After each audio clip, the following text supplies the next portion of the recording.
merr një borxh për një mikut të tij. Dhe ndërkohë, në diskutime sipër, në bisede sipër, diskutojnë për çështjen e me shkryt. Por miku i thot, ose me lën dikë pra që kefil, i thoshim në të kaluarën, pra njeri i cili e merr për sipër me shly borxhin nëse personi në fjalë pra nuk ka mundësi. Por miku i thot, shiko, ne nuk njihen asot. Pra, inshallah nuk më humbet gjë tek ti. Dhe mjafton që Zoti i gjithësisë na shef, Allahu i lartësuar na shikon dhe nuk humbet gjë me lejen e Allahut të lartësuar. Dhe kështu ja jep parat dhe ndahen. Por nuk kaloi shumë dhe personit i cili kishte dhënë borxhin ndron jetë. Bashkëshortja bashkë me fëmijët mblidhen, ky kishte një fletore ku në të mbante shënim pra çdo gjë për çështjet kryesore dhe njihej në lagjen e tij, në vendin e tij se ishte njëri që i ndihmonte të tjerët, u jepte borxh. Dhe shikon tek lista, shikon që i kam dhënë kaq para filanit. Bashkëshortja, pra, çon dikë dhe thot, me e kthy atë borxhin, pra që ke marrë. Ky thot borxhin e kam kthy unë. Ka kohë që e kam kthy borxhin. Ai vërtet ma dha, po ja ktheva. Atëherë, kjo e dinte që bashkëshorti i saj ishte njëri tepër preciz, tepër korrekt. Pra çdo gjë me laps. Atëherë, dërgon disa njerëz pra të urt mbaheshin, pra ishin njerëz dhe shkojnë me i fol, i thonë, shiko, nëse ja ki borxh, nuk mbahen parat e jetimëve, me ja kthy, borxhin duhet me e la. Por ky e mohonte krejtësisht, jo thot, borxhin ja kam kthy. Gruaja drejtohet në gjykat. Shkon e ngret çështje pa di në gjykat, e ftojnë këtë bashkë me pra familjarët, bashkë me personin pra që akuzohej se nuk e kishte shly borxhin.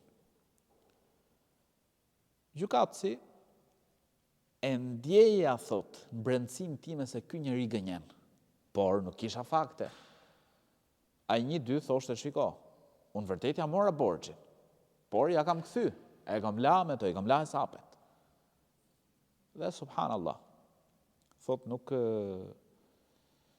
kisha si pra reagoja dhe thash kjo ngjarje ka ndodhur në vendet arabe.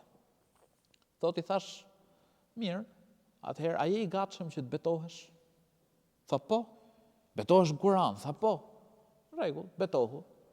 U betua në Kur'an që ja kam shly borxhin. Dhe atëherë zora vendim, pra që është i pastër, i lam.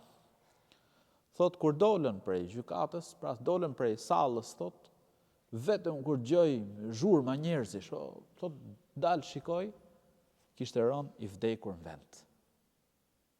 Subhanallah, thot.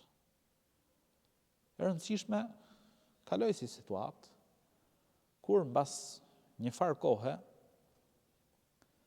personi pra i cili e tregon këtë ngjarje përmend në librin Adaletus Sema, thotë kjo gruaja e tregon ngjarjen dhe thotë subhanallah, thotë nuk zgjati shumë, thotë unë qysh kur isha aty në gjykat, e dija që bashkëshorti im pra nuk ishte tepër preciz dhe qysh në gjykat e luta Allahun e lartësuar.